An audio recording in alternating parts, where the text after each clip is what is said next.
Shedeur Sanders just made an incredible announcement. Well, it looked like Shedeur Sanders has broken his silence, man. We know the quarterback for the Cleveland Browns has not really been online that much this season.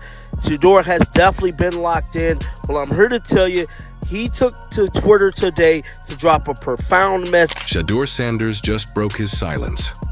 And let's just say it's not your usual "I'm staying humble" speech. Nope, this man came in hotter than Dion's pregame sunglasses. Everyone's been whispering about why he hasn't been playing. And now Shedeur's spilling it all. Straight, raw, and a little petty. From locker room drama to coach's favorite conspiracies, this story's got everything. Grab your popcorn because this isn't just football anymore. It's personal. Tomato, this is Shedeur essentially saying, I'm done fighting. In every way. I'm done fighting. Waving with a the white flag? I'm done fighting with the media. I'm done fighting with my coaches. I'm done fighting with Rex Ryan on Get Up. I'm done fighting with y'all on social media. I'm done fighting. Because whenever somebody brings up, like he said, like, you know, the true success is built on God and God's the one who can open all these doors, is this Shedeur James Jones kind of just saying, like, I'm done? If you're enjoying, please subscribe Shedeur Sanders to the channel. It helps more than you think. The Cleveland Browns, ladies and gentlemen, have officially turned quarterback controversy into a full-blown personality disorder. The same organization that once thought Johnny Manziel was a long-term investment is now playing musical chairs with quarterbacks like they're auditioning for a reality show called Who Wants to Waste a Franchise Talent? Lesson I've learned through it all is to not worry, but lean on and trust God in every situation. Even when I don't know what to do, I've learned that God will always guide me. I stated a profound message from rookie quarterback Shedeur Sanders. Now, we know he has been going through trials and tribulations since pretty much the draft night, man. For this young man to still be focused, not letting anything bother him, not letting anything tear his ship down. I commend Shedeur as a fan and definitely as a supporter of his. I want him to keep doing what he's doing. His time will come, and boy, oh boy, it's always going to be perfect timing. And right at the center of this Cleveland carnival sits Shedeur Sanders, calm, composed, and apparently way too mature for the chaos swirling around him. You'd think the Browns would have learned by now. Every decade they find a golden arm, hype him to the heavens, and then promptly set his career on fire using the same old trust the process lighter fluid. The narrative around Shedeur Sanders is changing. And Shedeur Sanders dropped a tweet yesterday, made the internet go berserk. But we're going to talk about it real quick. And I told y'all the Browns starting to switch up. Everybody getting ready for Shedeur. But I'm going to tell you what they're going to try.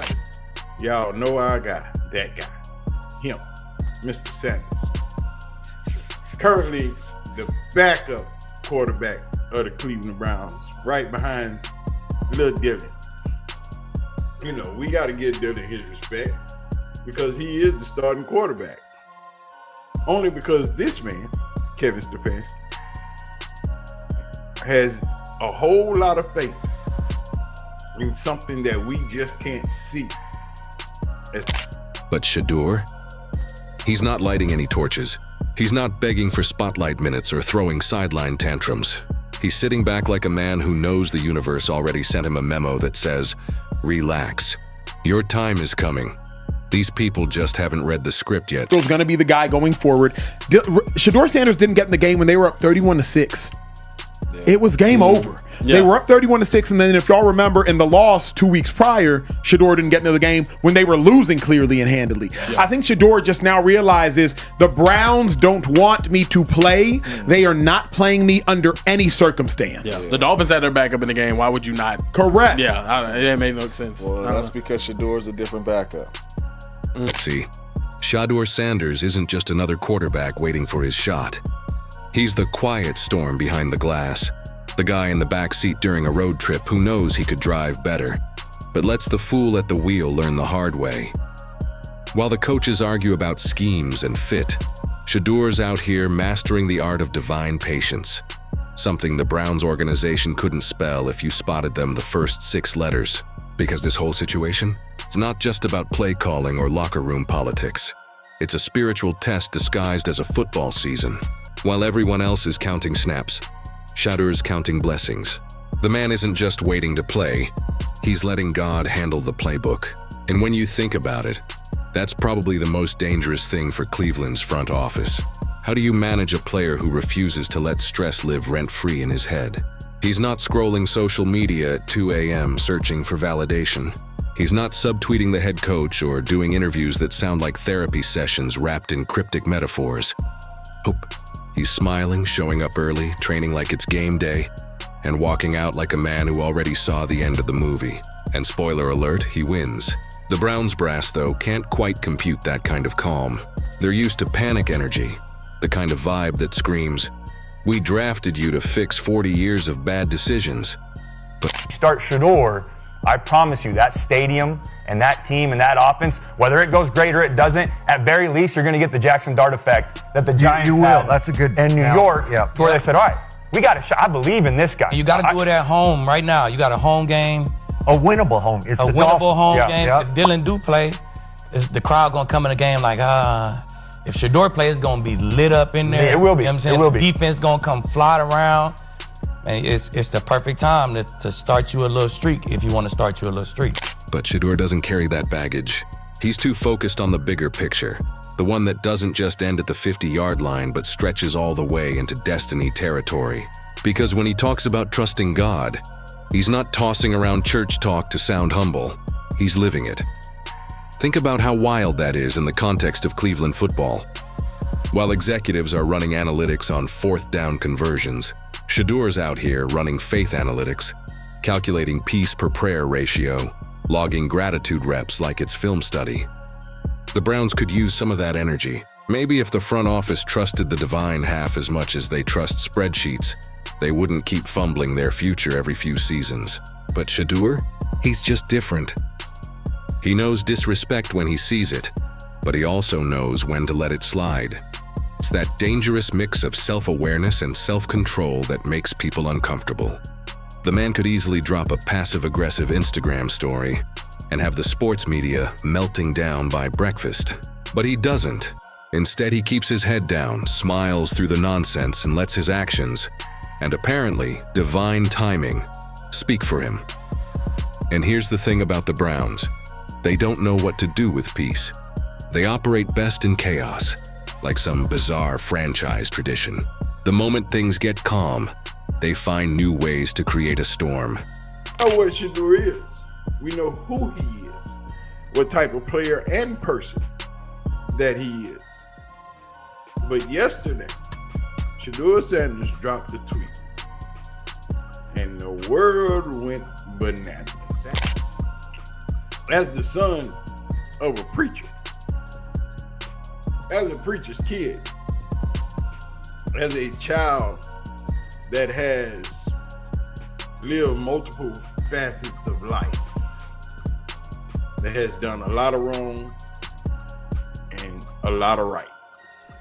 So when Shedeur walks in with that unbothered confidence and refuses to feed the drama machine, it confuses the system.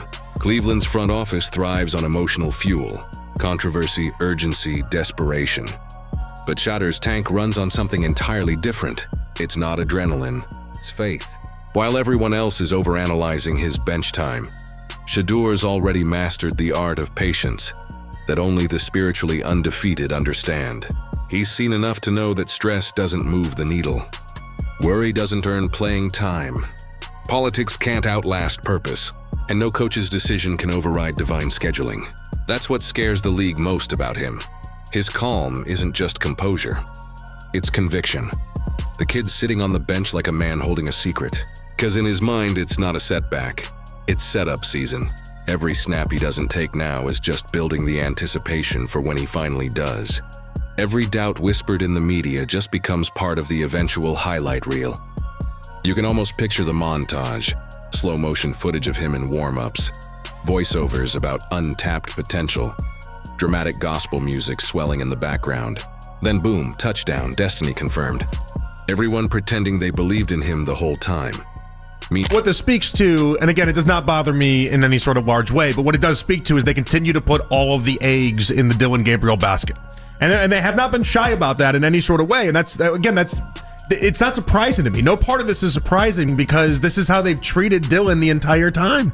He's always gotten the favorite child treatment, the golden child treatment, and that's okay. They've decided to do that. But to what you're saying, then you have to be right about this guy, and he's got to be better than what you've seen. And again, like, do I think Shedeur, when he wins the job eventually, is going to turn around and be like, oh, thank goodness I had those 10% of reps as the back? No, I don't think he's going to do that. I don't think it's going to make that big of a difference. That's why I'm not losing my mind.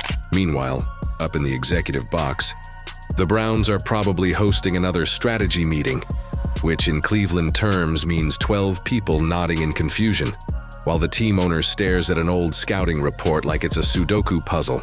Nobody in that room seems to realize they've got a generational leader sitting right under their noses.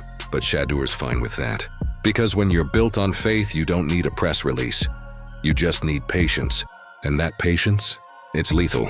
Every rep, every day he spends waiting is sharpening his edge. You can almost see it. The quiet workouts after practice, the laser focus in film study, the small smirk when reporters ask about competition. It's not arrogance. It's assurance. The kind that only comes from knowing you're aligned with something bigger than a depth chart. The Browns are busy making depth charts. Shedeur's making destiny charts. They're trying to plan a season. He's trying to fulfill a calling. And when those two worlds collide, which they will, it's going to be beautiful chaos. The kind of redemption arc Cleveland sports fans haven't seen since LeBron decided to come home. Because at some point, talent forces recognition.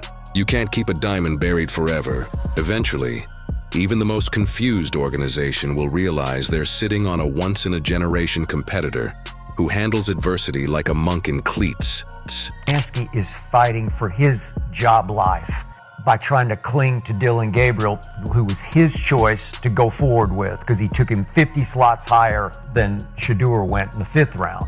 So Stefanski knows if he gives in to Shedeur, I think he's a goner.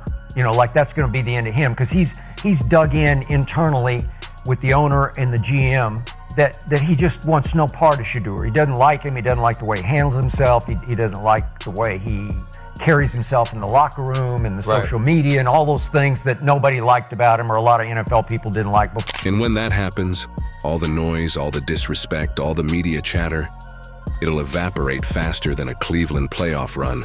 Shedeur's maturity isn't passive. It's power disguised as patience. He's not ignoring the politics. He's outgrowing them. While others scramble for attention, he's mastering silence. Silence, when paired with undeniable skill, becomes deafening. It's almost poetic. Cleveland keeps talking and Shedeur keeps letting his piece do the trash talk. There's something deeply funny about watching a franchise that's allergic to composure try to process a man whose entire existence runs on it. They're expecting ego. He's bringing discipline. They're expecting outrage. He's bringing scripture. They want a reaction, and he's offering revelation. It's like watching chaos wrestle serenity, and serenity doesn't even break a sweat. You can almost imagine the internal tension building. The coaches start sensing it, the aura shift. Reporters start asking more questions. Fans start whispering. That's how it happens. It starts as background noise, then becomes momentum. And before the front office can issue another PR statement about competition, the narrative flips. The guy they benched becomes the story they can't escape. That's the power of patience. It doesn't shout. It just waits, and then dominates. All of us keep getting asked the same question, and none of us have the answer, so maybe you could give us the answer. Why aren't you getting any reps with the Browns at any point? I don't think that's not my place, to answer, to even be able to give the answer to that. I feel like it's not in my control. So I'm not even gonna think about that or have that even in my thought process of why it is. Like, there's a lot of people that want to have the opportunity to be at this level, and I'm here, and I'm thankful to have the opportunity. So whenever that is. The Browns will eventually realize that what they thought was a passive attitude was actually a masterclass in control. Because Shedeur doesn't chase moments, he creates them. And when his comes, it's going to make every ounce of Cleveland's indecision look like amateur hour. They could have avoided all this, of course. But then again, it wouldn't be the Browns without a little self-sabotage. They're allergic to simple solutions. Give them peace, they'll pick drama. Give them talent, they'll build tension. Give them a quarterback who's spiritually grounded, and they'll call it lack of urgency. It's almost art at this point, performance anxiety disguised as management. But Shedeur doesn't need them to get it. That's the beauty of it. His validation doesn't come from contracts or headlines. It comes from an unshakable sense that he's exactly where he's meant to be, even when the circumstances don't look ideal. That's a level of maturity the NFL rarely sees, especially in a franchise where emotional stability usually lasts about as long as a halftime lead. So he'll wait. He'll keep trusting, keep preparing, keep letting the chaos orbit around him like noise bouncing off a wall of faith. Because deep down, he knows something Cleveland doesn't. Every storm eventually runs out of thunder, and when it does, the only thing left standing is what was grounded from the start. And that's Shedeur Sanders. Grounded, unbothered, divinely patient, and ready. The Browns can play politics all they want. They can keep pretending their quarterback room is a democracy. But when the purpose decides it's go time, it won't ask for permission. It'll just walk onto the field, strap up, and change everything. A little bit over a long time does make a big difference, though.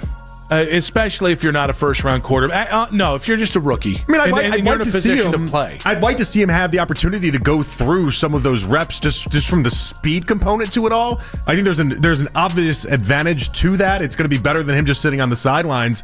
But again, this speaks to them putting all their eggs in the Dillon Gabriel basket with the idea that they think it's more valuable for Dillon to get all of them, and they just don't have enough reps to be able to. The Browns may think they're controlling the situation, but really, they're just delaying the inevitable. Because destiny doesn't do waiting lists.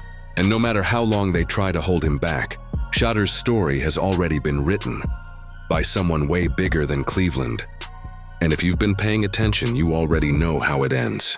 Not with bitterness, not with revenge, but with victory. Laced in peace, powered by purpose, and punctuated by that trademark Sanders calm. While the world scrambles for answers, he's already found his in the simplest, sharpest truth there is. God's got it. And maybe that's the lesson Cleveland's been missing all along. Because if there's one thing Cleveland's front office could use more than another quarterback meeting, it's a spiritual awakening. They've spent decades chasing control, trying to outthink fate, and somehow still ending up on the wrong side of history every single time. You'd think after all the heartbreak, someone in that building would finally say, maybe we should stop forcing it. But no. They're still tinkering, still second-guessing, still treating talent like a puzzle they can't quite solve. Meanwhile, Shedeur's over there just vibing, peaceful, consistent, and entirely unbothered. While the franchise plays chess with chaos, he's sitting cross-legged at the center of it all, like a man who already knows the outcome. Because really, when your faith is stronger than their confusion, there's no competition. You can't stress someone who already surrendered control to something bigger.